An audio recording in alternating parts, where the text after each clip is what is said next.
7회 21번, 27번 네. 다음 중 퇴직급여에 관한 설명으로 옳지 않은 것을 물었습니다. 자, 확정급여제도의 경우 사회적립자산은 여러분 사회적립자산에 밑줄 쳐보세요. 사회적립자산에 밑줄 쳐주시고 퇴직연금 운용자산 퇴직연금 운용자산 이렇게 메모 한번 해볼까? 자, 퇴직연금 운용자산을 우리가 사회적립자산이라는 말을 쓰는 거고요. 자, 공정가치로 측정하여 재무상태표에 인식 때는 수납점 부채를 결정할 때 확정급여 채무 현재 가치에 가산한다라고 나와 있는데 차감한다. 이게 무슨 말이냐면 우리 기업회계 기준에서는 여기 잠깐만 한번 볼까요? 재무상태표를 작성을 할 때 기업회계 기준에서는 이렇게 작성을 해줘요. 퇴직급여 충당부채. 퇴직급여 충당부채가 100원이야. 만약에 저 퇴직급여 충당부채가 100원이라는 얘기는 종업원의 퇴직금이 100원이라는 얘기죠. 여기에서 퇴직연금 운용자산 70원. 그러면은 30원 이렇게 표시를 합니다. 이거 뭐냐면 우리 회사 전 종업원이 동시에 퇴직했을 때 지급해야 할 퇴직금을 충당부채라고 하는 거야. 100원인데 사회은행에 연금으로 가입해서 납부한 금액이 얼마? 70원이 있다. 얼마가 아직도 부족하다? 30원이 부족하다. 이렇게 해석을 하는 거야. 만약에 많으면 얘가 100원인데 얘가 첫 번째 표시 방법이고요. 두 번째는 얘가 100원인데 얘가 170원이야. 그건 너무 많이 납부했죠, 그쵸? 지급해야 될 퇴직금이 100원인데 퇴직연금으로 납부한 금액이 170원이면 어떻게 표시를 하느냐면 차변에 퇴직연금 운용자산 이렇게 퇴직연금 운용자산 70원 이런 식으로 표시를 합니다. 자, 그런데 IFRS에서는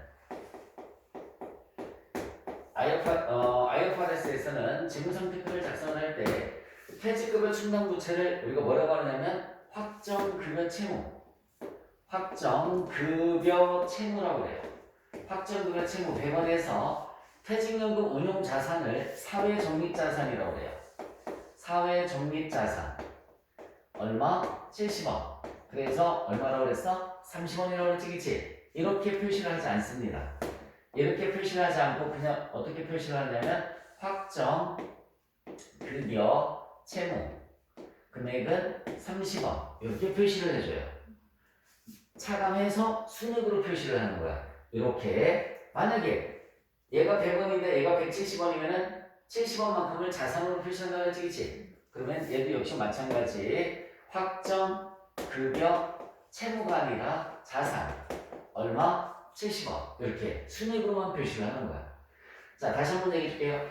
기업회계 기준에서 퇴직급여 충당부채를 IFRS는 확정급여 채무, 기업회계 기준에서 퇴직연금 운용자산을 IFRS는 사회적립자산 가산하는 게 아니라 어떻게? 차감해서 순액으로 표시한다. 1번 문장이 틀린 거야. 다시 한번 읽어볼게.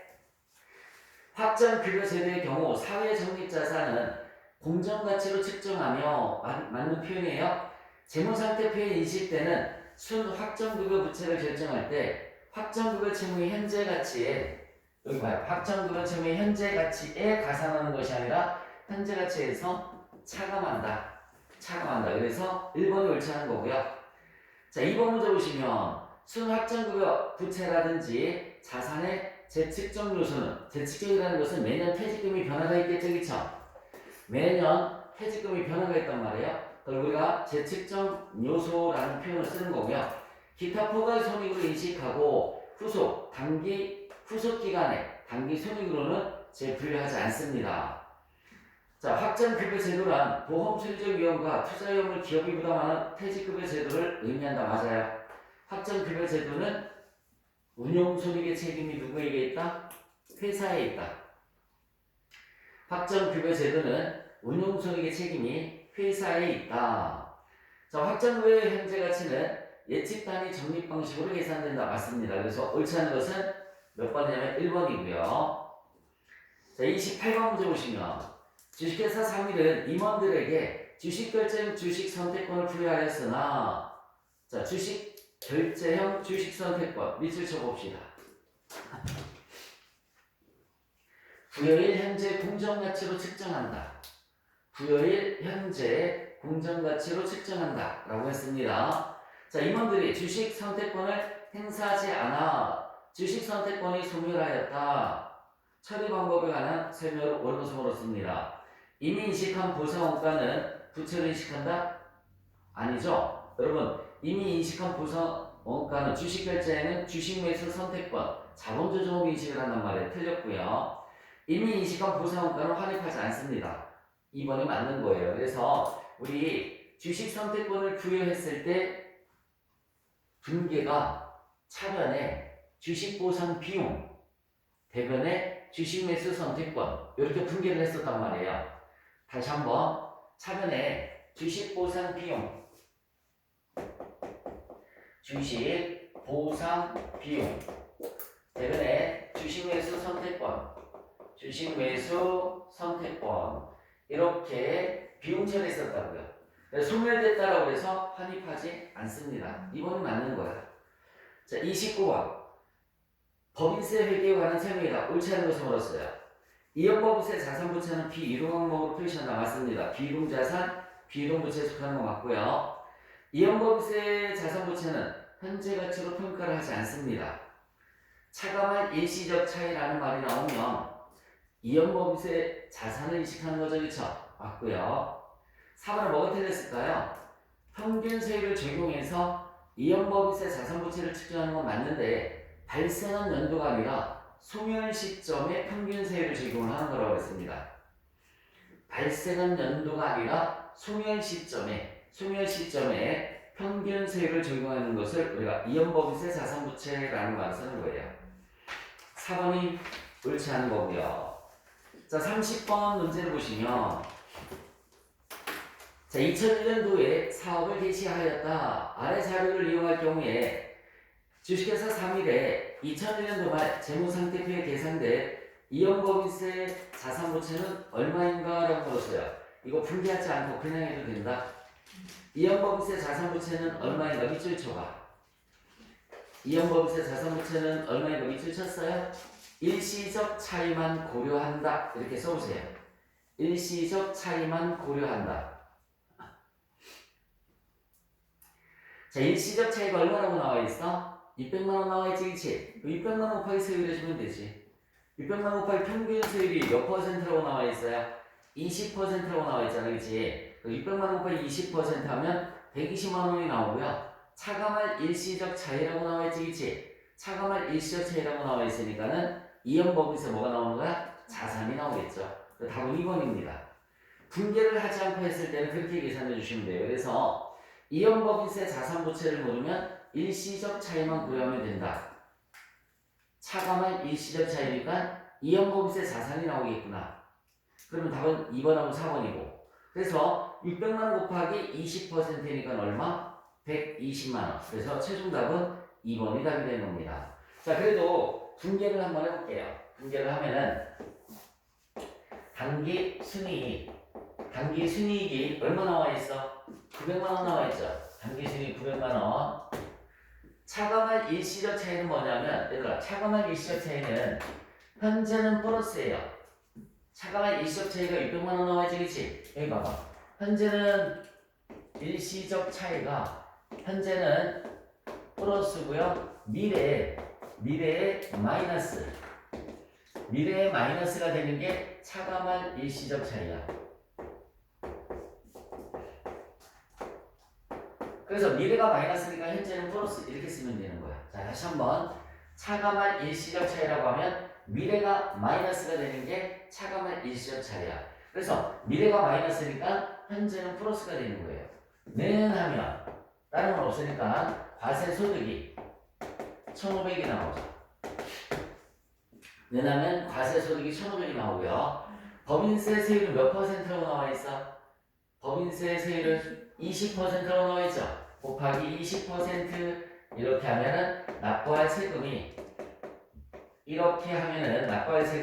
300만 원이 나옵니다. 자, 분계는 대변의 미지급 세금. 대변의 미지급 세금이 얼마? 300만 원. 이렇게 가면 되는 거죠. 아니지? 맞지? 그치? 300만 원? 대변의 미지급 세금이 300만 원. 그리고 이연법인세 자산이 나왔다고 그랬죠? 여기 봐요. 얘가 600만 원이에요. 곱하기 20% 하면 262, 120만 원의 세금이 줄어드는 거니까 차변에 이연법인세 자산. 차변에 이연법인세 자산이 120만 원. 이렇게. 나머지가 법인세 비용이 되겠죠. 그래서 시험 문제가 만약에 법인세 비용은 얼마니? 라고 물었으면 180만 원이 답이 되는 거죠.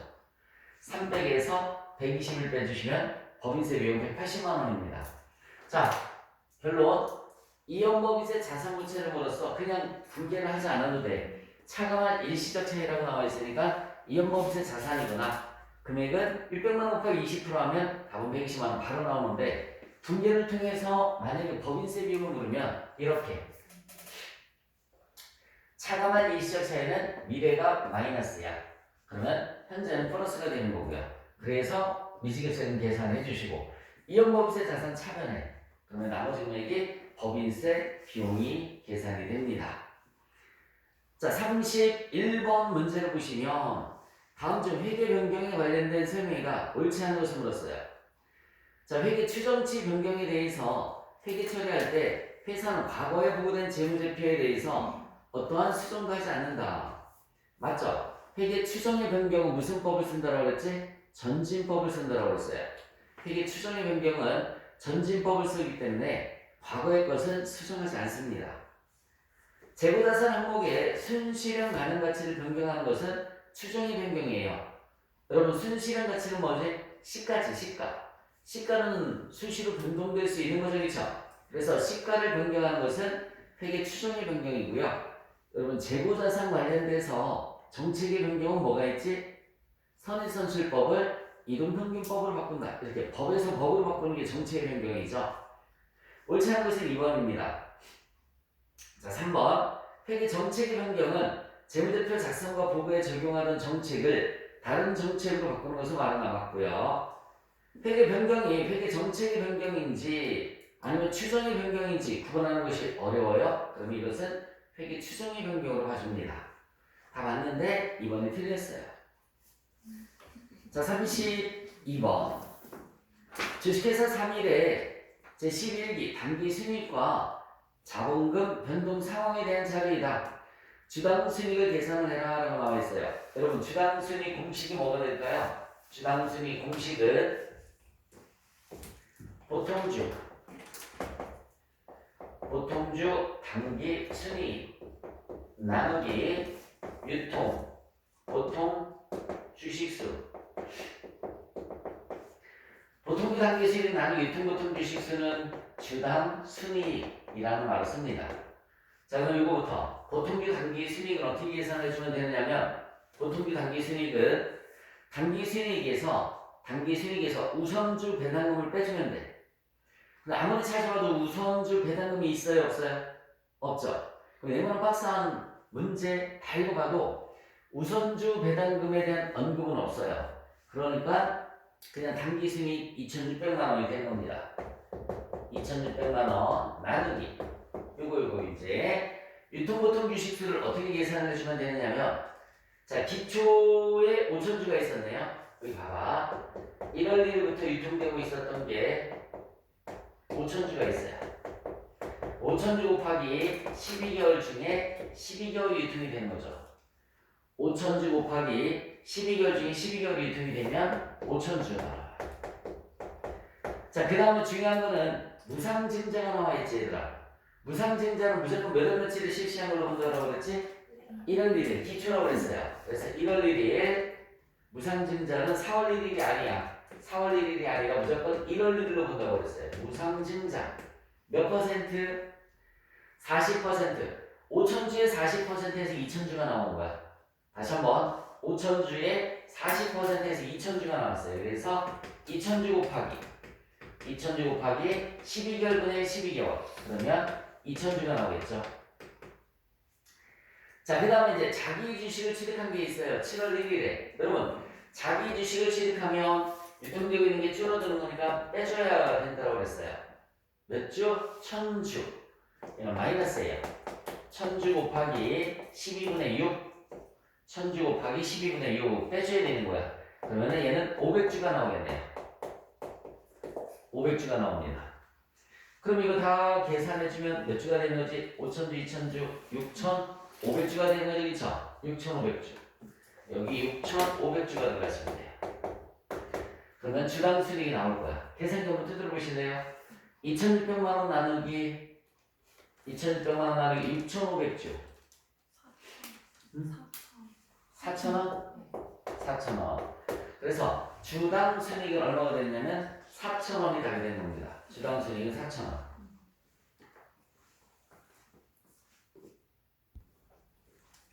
자, 33번. 지분법에 관한 설명이다. 옳지 않은 것을 물었어요.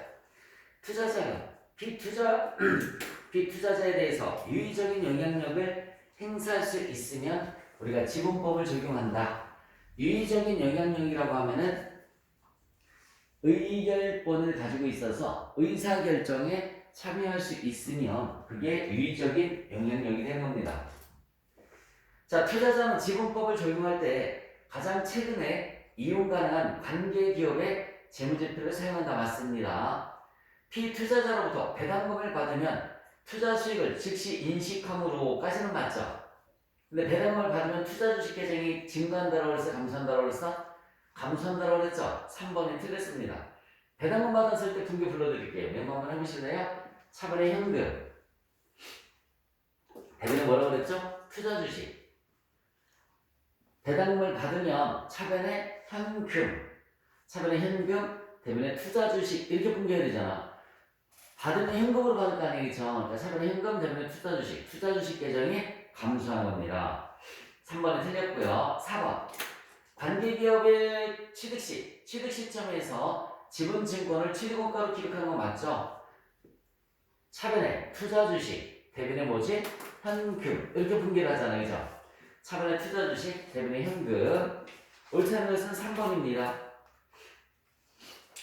자, 보통주 30%를 250만원에 취득하였다. 차변에 취득시 분개라면 차변에 투자 주식 30%를 얼마에 사왔대요? 250만원에 250만원 대변에 현금 250만원. 그러면 여러분들 머릿속에서 항상 이 취득 시점에서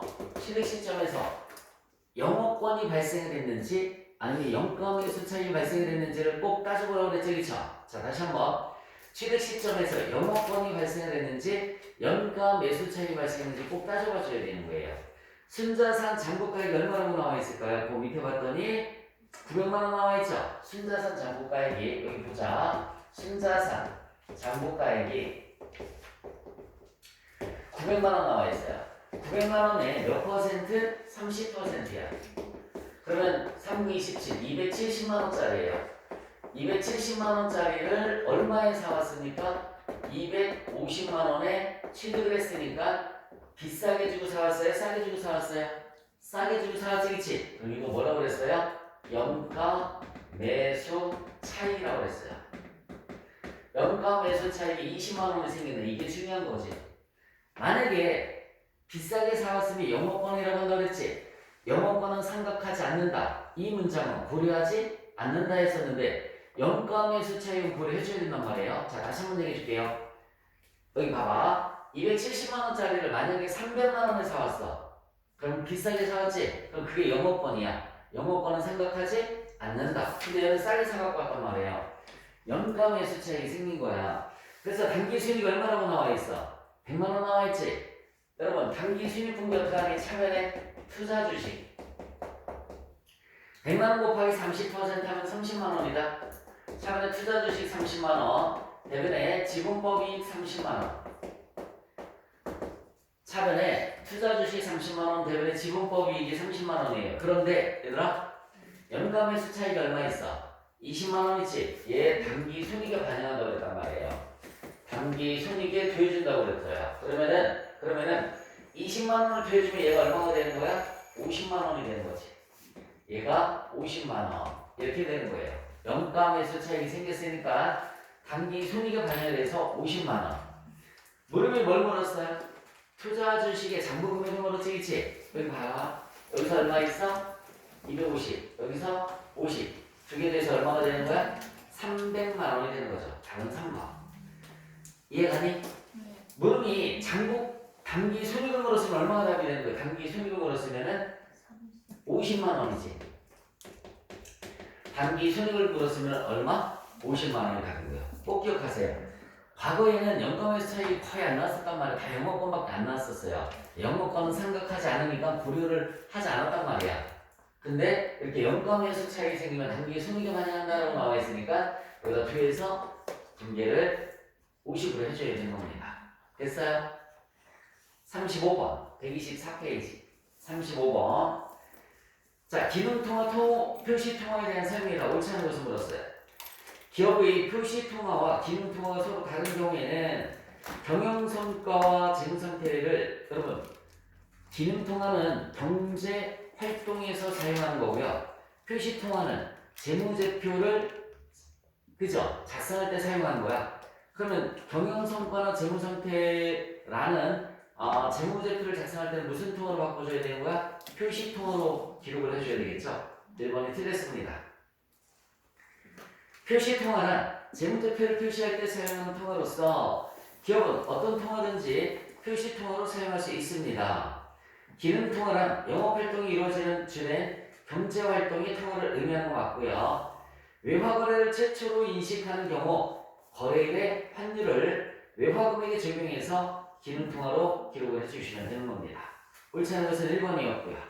36번 다음 거래 목적 중 파생상품 평가 손익을 기타 포괄 손익으로 인식하여 처리하는 것을 물었습니다.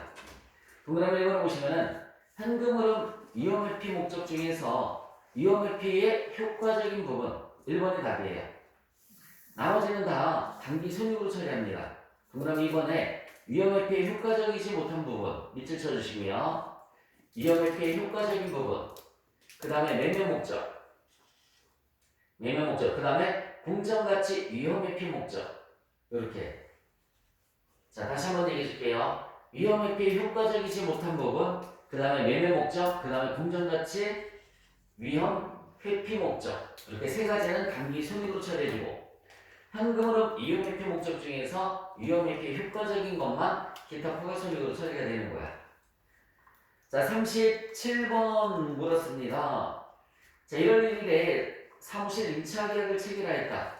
리스 부채에 대해서 인식할 이자 비용은 얼마인가 이렇게 물었습니다.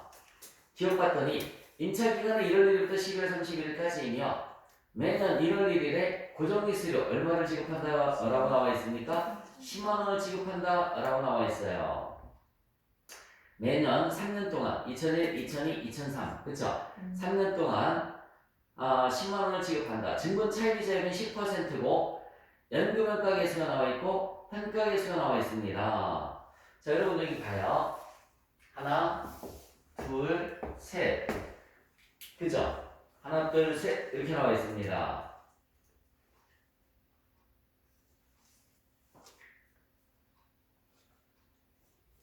매년 말에 지급한다고 나와 있어? 매년 초에 지급한다고 나와 있어? 매년 초에 지급한다고 나와 있죠? 매년 1월 1일에 그지? 그게 중요한 거예요. 그게 포인트예요. 매년 1월 1일에 그게 포인트입니다. 그럼 얘들아 여기 봐봐. 2001년 1월 1일에 10만원 그죠? 2002년 1월 1일에도 10만원 2003년 1월 1일에도 얼마야? 10만원 이때는 주니 안 주니? 안 주는 거지 그치? 맞아 이때는 안 주는 거야. 그러면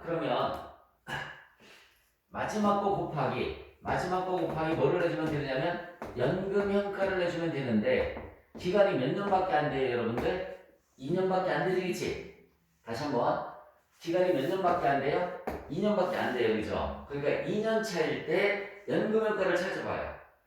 2년 차일 때 연금 현가를 찾아주시면 이 기간 10%의 정상 연금 현가 계산은 1.73554 이렇게 나오네요. 1.73554 그러면 현재 가치가 계산이 될 거예요. 이거에 현재 가치가 계산이 됩니다. 자 그러면 현재 가치가 얼마 나올까요? 현재 가치가 17만 3,554원 이렇게 나오겠네요. 17만 3,554원. 17만 3,554원. 뭐를 물었어요, 여러분들? 이자 비용을 물었죠, 그렇죠? 그럼 이자 비용은 얘 곱하기 이자율을 해주시면 되죠. 10%. 얼마 나올까요? 이자 비용은 17,355원 이렇게 나옵니다. 17,355원. 답은 1번이죠.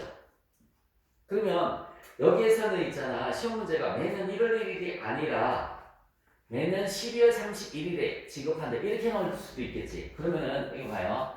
하나, 둘, 셋. 12월 31일이면 이때 10만 원을 주는 거지. 이때 10만 원. 이때 10만 원. 그 얘들아 기간이 몇 년이니? 3년이에요. 3년일 때 연금연가를 계산을 해주는 거야.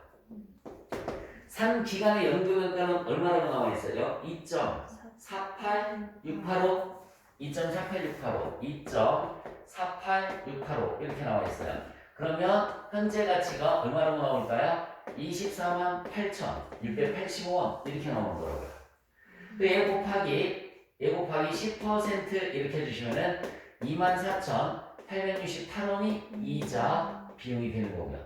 그래서 이 문제의 포인트는 뭐가 포인트라고요? 날짜가 포인트가 되는 거야. 매년 1월 1일이면 여기 봐. 1월 1일에 주면 이때 10만원, 이때 10만원, 이때 10만원이잖아. 기간이 이때까지니까 그렇죠? 그럼 기간이 몇 년밖에 안 돼? 2년. 2년일 때 연금연가 주는 거고요. 매년 12월 31일 그렇게만 나오면 이때 주는 거니까 기간이 3년이야. 3년일 때. 아차 싶으면 답을 몇 번으로 체크할 수 있을까요? 3번으로 체크할 수 있겠네. 근데 3번이 아니라 몇 번이 답이 되는 거라고? 네, 1번이 답이 되는 거야. 38번. 자, 현금흐름표의 부호를 보고서 내용을 찾는 건데 일단 이거 칠판 정리할 거 있으면 빨리 정리 한번 해보세요. 자, 38번 문제를 보시면 주식회사 3일의 현금흐름표상 활동별 현금 유출 이걸 표시한 것이다. 옳지 않은 것을 물었습니다. 우리 현금흐름표에 세 가지가 있다고 그랬죠. 첫 번째가 영업활동. 영업활동은 뭐니? 장사. 쉽게 얘기해서. 두 번째가 투자활동. 투자활동은 자산의 취득과 처분. 건물을 처분하였다. 토지를 취득하였다. 이런 것들 얘기하는 거고요. 세 번째 재무활동은 차입금이나 자본금 관련된 것. 차입금이나 자본금 관련된 게 재무활동에 들어가는 거야. 자, 거기 봤더니 영업활동이 플러스고요. 투자활동 마이너스, 재무활동 마이너스예요. 이거 플러스, 마이너스. 장사에서 현금을 창출했다는 얘기고 물건을 뭘 샀다는 얘기지, 그치? 땅을 샀든 건물을 샀든 뭘 샀으니까 돈이 나왔겠죠. 얘는 빚을 갚았다는 얘기죠. 빚을 갚았으니까 현금이 나갔을 거야. 동그라미를 벌어봤더니 재무활동 현금 흐름이 마이너스이므로 차입금 상환 등이 있었을 것이다. 맞죠? 빚을 갚았으니까 마이너스로 나타난 거라고 했습니다. 자, 영업활동 현금 흐름 증가시키기 위해서 배당금의 지급액은 재무활동으로 분류할 수 있습니다. 여러분 일반적으로 배당금 지급액은 영업활동이 아니라 재무활동으로 많이 분류를 합니다. 재무활동으로 많이 분류를 해주고요. 자, 유형자산 처분으로 투자활동의 현금 흐름을 증가시킬 수 있다. 처분하면 여기 봐요. 취득하면 마이너스가 되는 거고 처분하면 돈이 들어오는 거지, 그치? 그러니까 플러스가 되겠죠. 영업활동의 현금 흐름이 플러스이므로 당기 순이익이 발생할 수 있을 것이다. 4번 틀렸어요. 그 이유가 뭐냐면 여러분이 잠깐만 거기에 들어오세요. 수익 마이너스 비용은 당기 순이익. 자, 여기 봐요. 당기 순이익. 여기서 플러스 마이너스 해야지만 영업활동으로 인한 현금 흐름이 나오는 거예요. 요게 영업활동으로 인한 현금 흐름이 나옵니다. 예를 들면 현금 유출 없는 비용은 가산, 현금 유입 없는 수익은 차감, 뭐 이런 식으로다가. 그래서 얘가 플러스라고 해서 얘가 플러스일 때 얘가 플러스가 나올 수 있겠죠. 얘가 마이너스가 나와도 얘가 플러스가 나올 수 있겠죠. 얘가 마이너스가 나오면 아니 얘가 플러스가 나와도 얘는 뭐가 될 수 있어요? 마이너스가 될 수도 있는 거고. 왜? 조정상이 있잖아요. 그죠? 4번은 틀렸습니다. 39번. 단기 순익을 계산하면 얼마인가? 라고 물었네요. 자, 여기다 대입 한번 해볼게요. 그냥 단기 순익을 물었어요.